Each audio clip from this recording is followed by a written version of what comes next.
দেখো আজকে আমি অ্যাক্টিভিটি 10 ক্লাস 8 এর বি যেটা আছে সামারি রাইটিং আছে। সামারিটা আমি এটার গোটাটা পড়ছি না, এটা তোমরা পড়ে নেবে।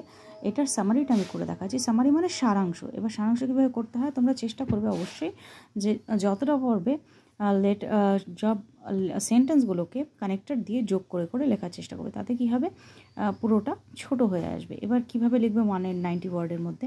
এ businessman named Ali left his jar of oil which contained gold coins with his neighbor Abdul while he went on a pilgrimage.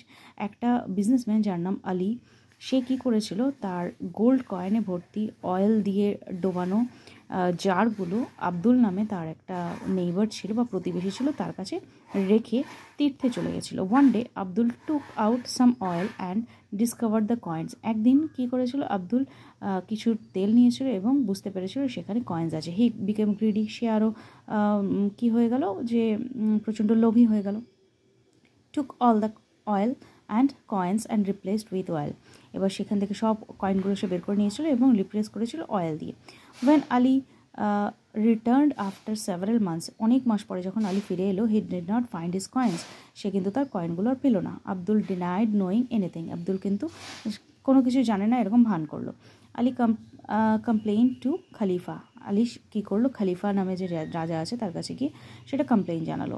An oil merchant tested the oil and proved it was fresh and only 2 months old.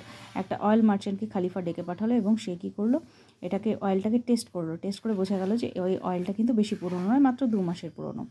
This showed Abdul had change the oil recently, এটা বোঝাচ্ছিল যে Abdul কিন্তু recently অয়েলটাকে change করেছে। Abdul was caught and Ali got his gold coins back. Abdul এভাবে ধরা পড়ে গেল এবং তার কয়েনগুলোকে সে আলীকে দিয়ে দিতে বাধ্য হলো। ঠিক আছে, এটা হলো আমাদের সামারিটা। তো এইভাবে তোমরা করার চেষ্টা করবে, আশা করি তোমাদের হেল্পফুল হবে। আর অন্য কোনো কিছু তোমাদের প্রবলেম হলে বা কোনো প্যাসেজ সম্পর্কে জানতে চাইলে বা কিছু জানতে চাইলে কমেন্ট করতে পারো।